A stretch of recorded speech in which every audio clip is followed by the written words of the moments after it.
Guys, kalian sudah pasti tahu kan, pidato Presiden Prabowo di Rakernas Kabinet membuat negara-negara di Asia Tenggara itu gemetar. 70% kebutuhan energinya Asia Timur,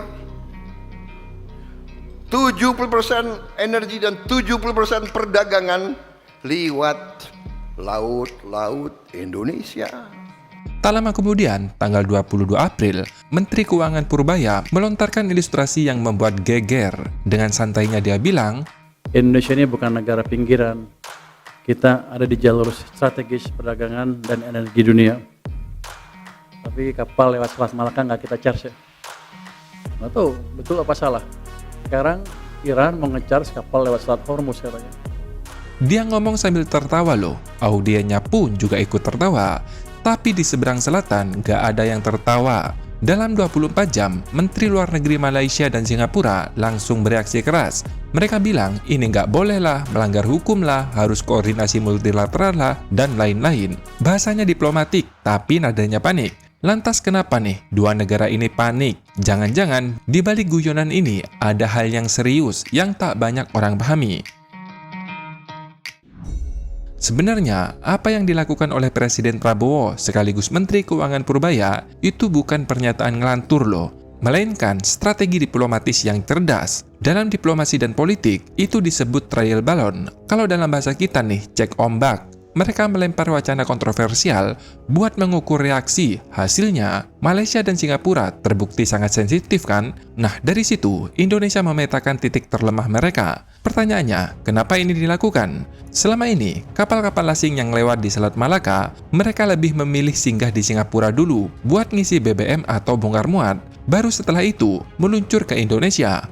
Akibatnya, meskipun kapal-kapal itu lewat di laut kita, uangnya lari ke negara tetangga. Ya jelaslah, ini merugikan negara kita banget kan? Padahal, Selat Malaka merupakan salah satu pelayaran tersibuk di dunia. Sekitar 90.000 hingga 150.000 kapal yang melintas di selat ini setiap tahunnya. Hal ini yang membuat framing seakan-akan Selat Malaka itu milik Singapura dan Malaysia, sedangkan Indonesia hanyalah penjaga atau satpam di kawasan. Dengan adanya pernyataan kontroversial itu, mengubah cara pandang dunia terhadap Indonesia. Terlebih saat menekankan fakta bahwa 70% kebutuhan energi Asia Timur yang mencakup Cina, Jepang, Korea Selatan, Taiwan melewati laut-laut Indonesia.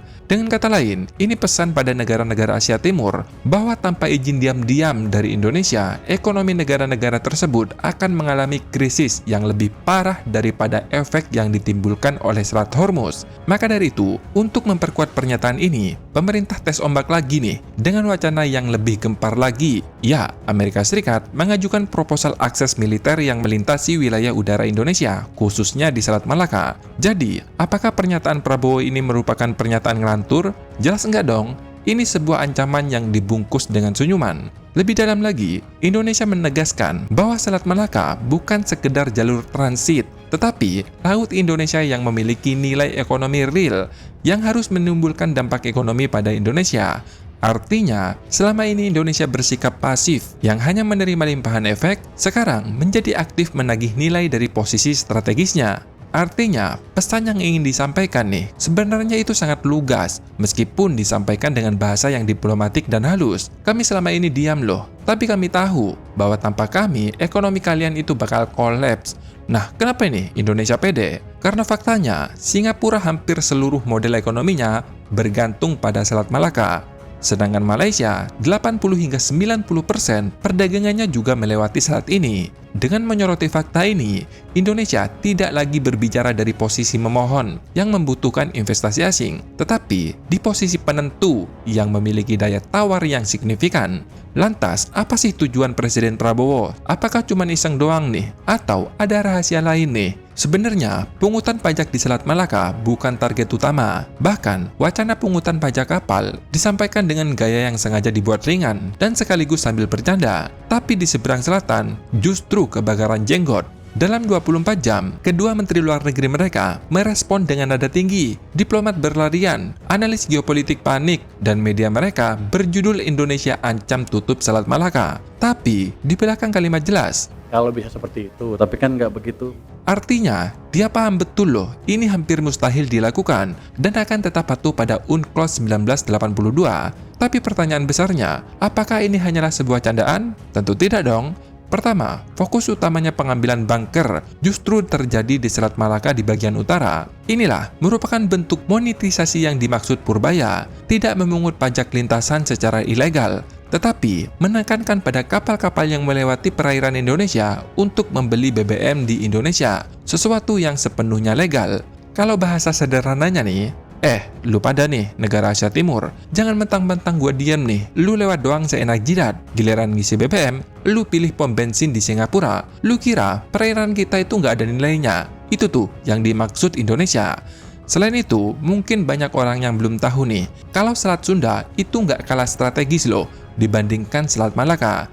Setidaknya nih, ada sekitar 53 hingga 70 ribu kapal yang melintasi Selat Sunda setiap tahunnya. Dan diperkirakan 40% kapal asing yang melintasi lewat ini. Selain itu, Selat Sunda juga lebih dalam daripada Selat Malaka. Akibatnya, kapal-kapal super besar seperti VLCC atau Post Malakan Max, mereka semua terpaksa ambil jalur Selat Sunda. Dan yang paling penting, dari sisi kedaulatan, Selat Sunda merupakan sepenuhnya milik Indonesia. Nah, dari kelebihan itu semua, ternyata nih, menyimpan fakta pahit, karena sebagian besar nih, sekitar 95% kapal-kapal asing yang melewati Selat Sunda, itu ngisi BBM di Singapura atau Malaysia. Jadi, meskipun selatnya sepenuhnya milik Indonesia, tapi nilai ekonominya diambil oleh Singapura dan Malaysia. Ini nih, target yang sebenarnya dari pernyataan Presiden kita. Satu hal lagi nih, yang sudah menjadi rahasia umum.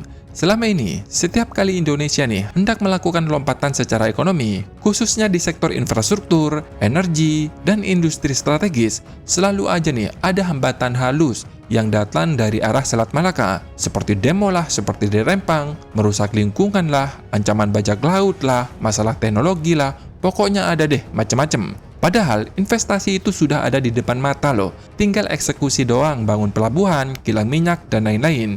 Ini nih, yang bikin Prabowo itu yang notabene militer dan dekat dengan intelijen paham betul siapa dalang di balik ini.